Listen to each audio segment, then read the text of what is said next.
At night sometimes, there's a flame over there that the whole sky is like burning. I mean, it looks like an inferno or something. There's stuff coming up into my throat and my nose is shutting down and I can't get a breath. Texas was a very poor agrarian state until oil was discovered. And I would suggest that in large measure our state government is both funded and controlled by this industry. I can control what my kids eat, I can control what goes on their skin, but I can't control the air that's coming across from the neighbors. Being 40 miles back on some ranch with nothing but a little indicator that says the H2S is present in the area, that stuff's so dangerous, it's 1,000 parts per million, you're dead.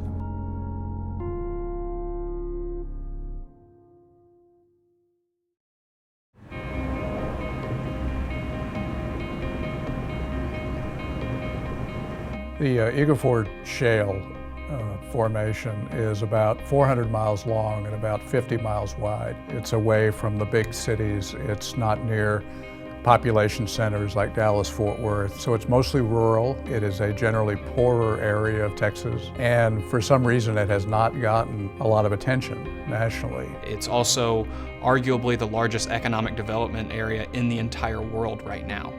There are a lot of different companies operating there. There's an enormous amount of investment flowing into the Eagle Ford, and it's just been an absolute game changer. There is a rush to some newly discovered oil fields in this country. The Eagle Ford Shale in the district I represent has created over 400,000 jobs and roughly $2.6 billion in salaries in a 13-county area. You have thousands of wells now in the Eagle Ford, and this boom has been going really strong for at least 2 years, but you don't have any state air monitors in the places where the drilling is really booming. And if you don't have air monitors, you don't know what's in the air. I think air pollution associated with fracking, because it involves chemicals like hydrogen sulfide, because it involves carcinogens like benzene, could end up being a bigger public health threat than, let's say, contaminated groundwater. I think what they are saying in Texas, or the few who have spoken out, can we just slow it down a little bit and make sure that we're not poisoning people?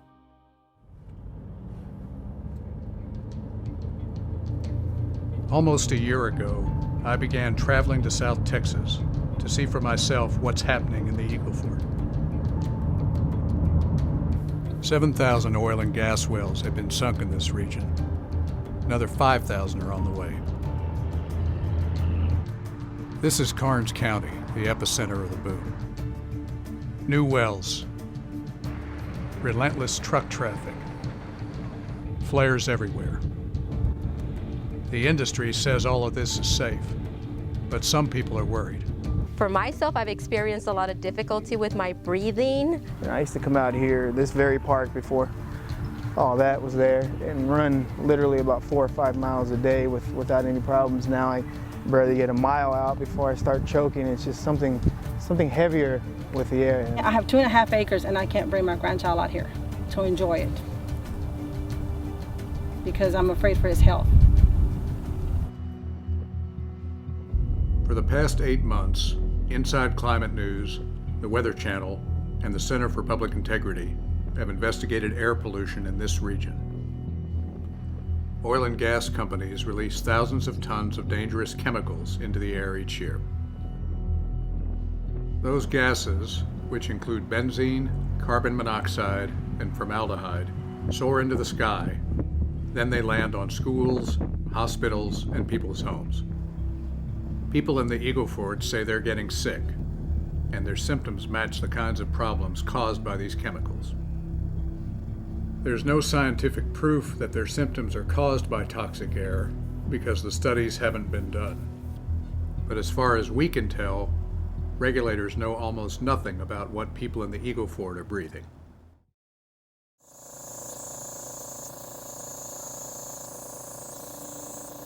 I've, had problems before with allergies, but these symptoms are different. What I had before were just mild breathing problems, and they were occurring maybe once a month when the allergens were high. Lynn Buring and her husband were born in Karnes County. They moved to this house to enjoy the big skies and quiet nights outside. Well, then suddenly this Eagle Ford shell stuff starts happening, and I noticed that there's stuff coming up into my throat, and my nose is shutting down, and there's this heaviness on my chest, and it feels like an elephant sitting here, and it feels like somebody's choking the air out of me, and I can't get a breath. Lynn says her doctors blame her worsening asthma and her crippling migraines on the oil wells. It would be hard to say which well. More than 50 have been drilled within 2.5 miles of her home.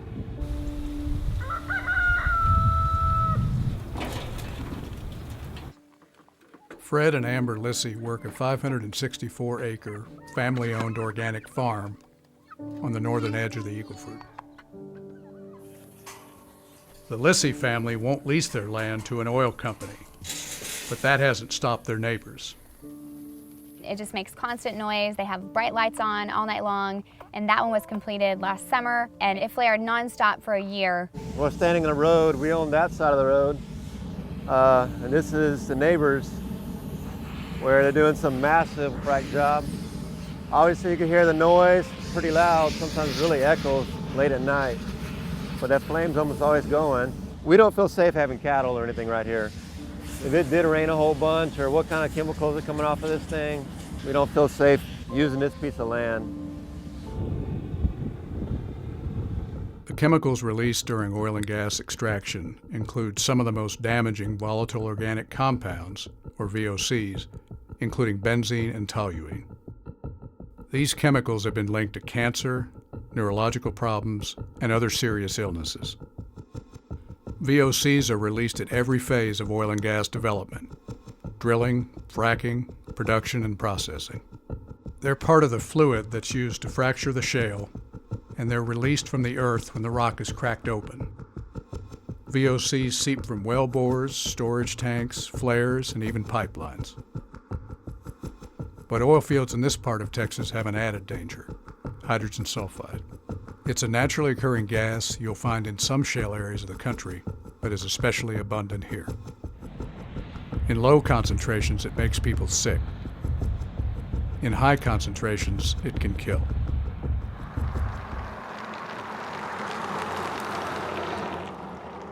We could smell, at times, hydrogen sulfide gas. We didn't know what it was at first. We could just smell rotten eggs.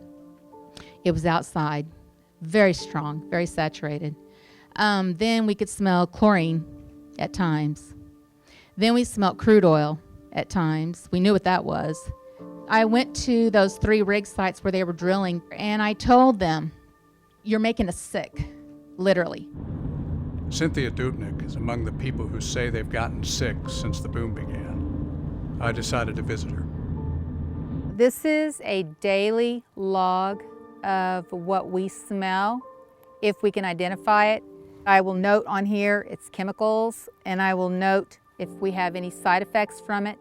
And I'm doing it, and I'm going to continue doing this because I'm noticing we're gradually developing new symptoms off and on. Cynthia lives in this small house where she cares for her disabled daughter. My daughter has nosebleeds. I have sores in my nose at times, off and on, that don't want to heal correctly. There's something wrong about that picture, especially when we didn't have it before. When she could no longer tolerate the air, Cynthia complained to the agency responsible for policing air polluters, the Texas Commission on Environmental Quality, or TCEQ.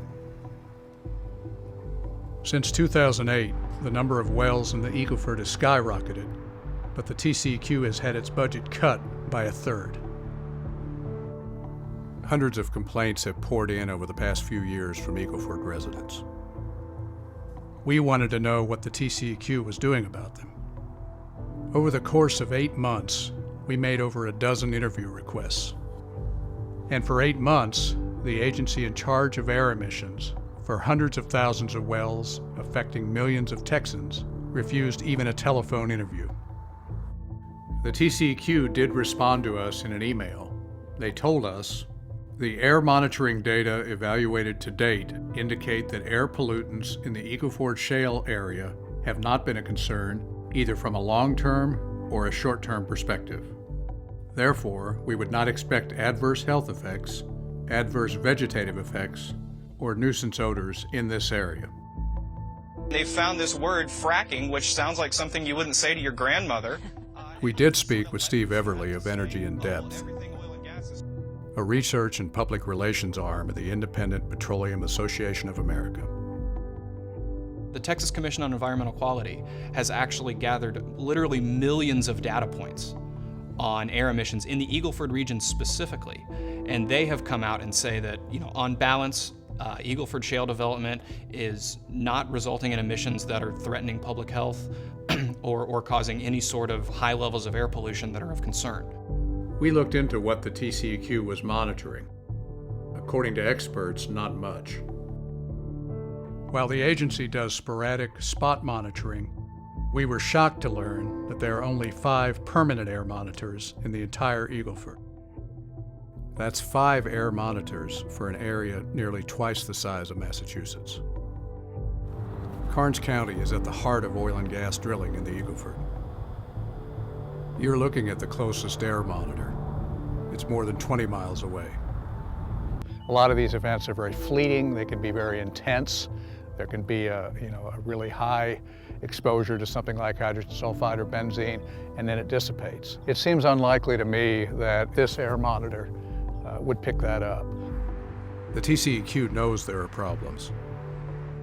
In this 2011 memo, the TCEQ acknowledges extensive records of underestimated or previously undetected emissions from oil and gas sites. These are not isolated instances, but have occurred statewide and indicate a pattern. TCEQ is not a very good regulatory agency. In fact, if anything, it's the contrary. They specialize in making rules difficult and hoops difficult to jump through, but the fact of the matter is, when it's all said and done, time and time again, you see the violation of the law and no enforcement. I previously to this position worked for the Texas Commission on Environmental Quality for 12 years inspecting industrial plants. So I got a very good bird's eye view going into refineries, chemical plants, power plants, gas processing plants, and more. But I also dealt with over 1,000 citizen complaints. I concluded that when citizens complained about air pollution, they were always right. There was a problem. We've looked at actual data, and so have state regulators. And the consistent thing that we've seen is that there are emissions. There are emissions from development, and I think everyone would admit that. But the question is whether it's reaching a public health threshold and that would threaten public health. And the data have consistently shown that threshold is not, that threshold's not being crossed. The data haven't shown it because the data we need don't exist.